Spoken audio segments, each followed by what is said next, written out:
What's up, everybody? Hope everyone's doing well. My name is John. I am the Tattooed Historian, and I want to thank you for tuning in to this book review that I have. I read this book a few weeks ago, and I'm finally getting around to doing a book review on it. I was sent this wonderful monograph by Michael Shaffer, and it is a fantastic piece entitled In Memory of Self and Comrades, Thomas Wallace Colley's Recollections of Civil War Service in the 1st Virginia Cavalry. This is a memoir edited by Michael Shaffer. He also added a few things into it, which I'll get into in a few minutes. It's a great hardback book, and it's available on Amazon. I will include a link in this description so you can click on it. If you click on the link and order it through that link, don't add it to your wish list. If you just order it, Amazon is going to give me a little kickback for it, for helping out. It won't come out of your pocket. It'll come out of Amazon's pocket, and that helps to maybe give me some funds to keep the business operational, and I would appreciate it if you would do so. No pressure, though. Just would appreciate it if you would do so. I love doing book reviews, and I love helping authors get their books out. And so when Michael Shaffer sent me this book, I knew that I had to do a video on it because Civil War history is still very hot. I get a lot of input from people who are Civil War historians or who are doing Civil War events or have a Civil War museum. I get a lot of input from them about new things that are out, new books, new videos, etc. So it is still a very hot topic in 21st century America, sometimes for good and sometimes for division. And I try to remain, as a historian, I try to remain neutral in the whole thing and just focus on the words and focus on the primary source documents, the documents which were a part of the narrative at the time. And I think that's a way to do it so our divisions are lessened and we can come together and actually talk about history. And Colley, in his book, or in his memoir, in his Recollections, he's bringing about some ideas that are very late 19th, early 20th century. And that would be among Confederate veterans. So what I want to say from the start is, and the author, the editor here, Michael Shaffer, goes out of his way to express the fact that Colley is basically an unreconstructed rebel. Colley has a lot of lost cause tendencies in his writings. Now again, that's not me taking sides. That's just what's in this book. That is the writings of the man. And there are times where I had to cringe at what he said because I know as a historian that that's not completely correct, in that the way he remembers certain things or wants someone to remember certain things is not basically the way it was. And this is the issue with memoirs, okay? Whoever writes a memoir has an audience. It doesn't matter if Colley writes a memoir. It doesn't matter if I write a memoir or you write a memoir. We have an audience that we're trying to give a narrative to. It's just the way it is. That's any autobiography, any memoir, that's the way it is. Sometimes you're willing to not allow certain things to come into your work. Something that you're embarrassed about or something that you regret. Sometimes you can't face it and therefore you don't put it in. That's human nature, but that leads me to this point. A memoir is made for an audience, and a memoir speaks to a certain audience. What you have to do when you read a memoir is you have to decide not only what is the person trying to tell you, but who's the audience that they're trying to tell that to.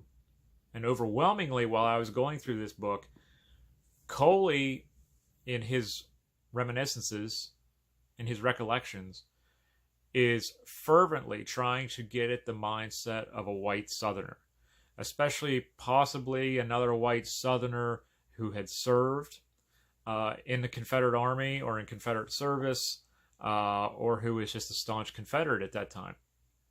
So this was almost a way for him to reinforce his narrative that he served bravely, which I'm sure he did, and it sounds like he did in this book. That doesn't mean his cause was just, but it means that he was a brave person. But I think he's trying to get that across in more ways than one in this book.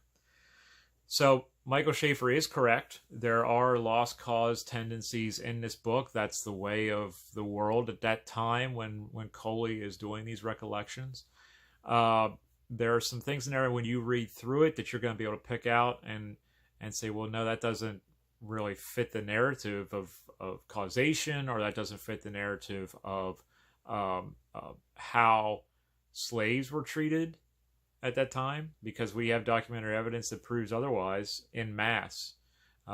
So you're going to get those divisions in this book. You're going to see the things like we hear about today that cause division in the Civil War field. You're going to hear about in here. This is the powder keg, if you will, in Civil War historiography. Going back to the Confederates and reading their memoirs and seeing and hearing their words, basically, on how they felt about certain things. No doubt there are things that Colley puts onto paper which are absolutely true, factual. I'm not saying he's a liar. I wouldn't go that far. He talks about a lot of engagements in here where he was involved in that you could go back in the historical record and look at after action reports, and they fit like a puzzle. It fits together. Everything is legit. Colley is a very brave soldier in the 1st Virginia Cavalry, a very brave cavalryman in the Confederate Army. There's no doubt about that. And he is, I won't give everything away in the book, obviously. I want you to actually read it. But he is what they thought he was mortally wounded. They thought he was mortally wounded. And the way he describes it and the way he talks about the wound itself and after being wounded, it leads you to believe that he is going to die. There's no way he's going to come out of this. Now, obviously, he comes out of it because right here he is. But that wound really changes him. In my mind, and even in Shaffer's mind, Shaffer thinks that Colley may have what we would consider today post-traumatic stress. And that's possibly induced by what he saw and what he experienced as a wounded man. That could possibly be.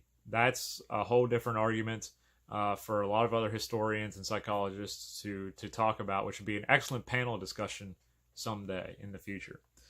But he does talk a lot about, after his wounding, he talks a lot about what is going on behind the lines, behind the Confederate lines.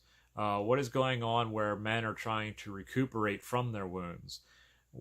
He gets involved in doing some courier duties, long-distance courier duties, as we would say. He's running messages. He's getting horses back to their owners, etc.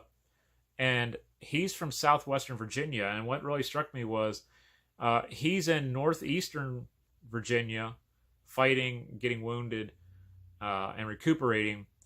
And he's riding back and forth between basically central Virginia and southwestern Virginia while he's recuperating. What surprised me was the sheer amount of slaves that he encounters. He encounters a lot of slaves. And him and another man ride up upon some slaves who were walking down the road. And he tries to convince them that they're Yankees and they're free now. And he plays a trick on them. And it's just a really devious thing for him to do. And it really shows the level of disrespect that was going on back then between the two races. Of course, white over black at that time. There was subjugation going on in this book, and you can read between the lines and you can see it. It's as plain as day. And he kind of brushes it off. And that's that lost cause narrative. We don't understand why you want to deal with this, etc., etc. So race is heavily involved in parts of this book, which is good because it allows you to see it from one person's perspective.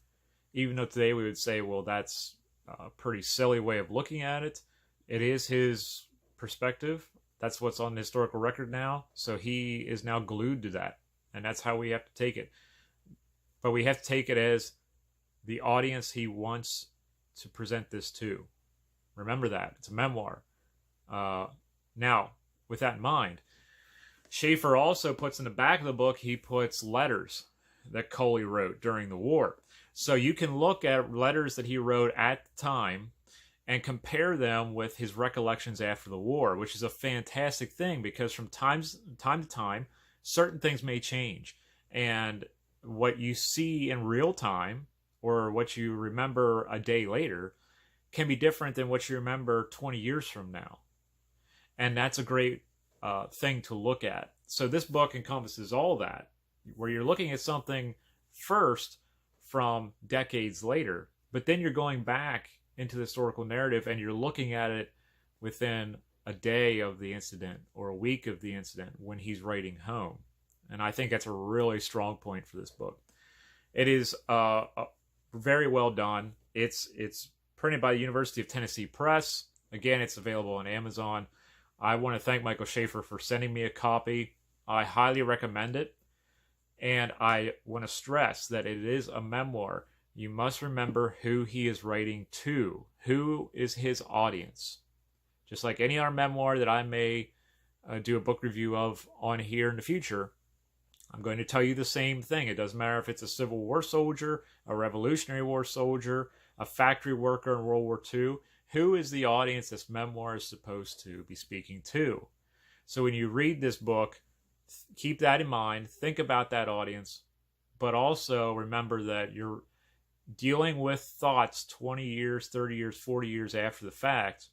But then you can go to the other part of the book and you can see what Colley wrote at the time. And I think that's a fantastic asset of this book. So again, I will put an Amazon link in the description. Please click on it. That's my personal link to Amazon as an affiliate. If you click on it and then buy the book directly, again, I will get a percentage from Amazon and it will help fund my business and help fund my project so I can get more educational opportunities out there for people of all ages to get more history into their news feeds and into the classroom, which is what I am all about and I really do love to do. So thank you again, Michael Shaffer, for sending me this book. I really appreciate it. One more shot of In Memory of Self and Comrades, edited by Michael Shaffer. Fantastic book. Check it out on Amazon. Buy your copy, and let me know what you think of it in the comments once you do. And it's a fantastic work. I'm sure you will love it. So thanks, guys, for tuning in. Until next time, everyone, appreciate it. Keep reading and keep thinking about that historical narrative and keep thinking about your history and your connection to it. Take care, guys.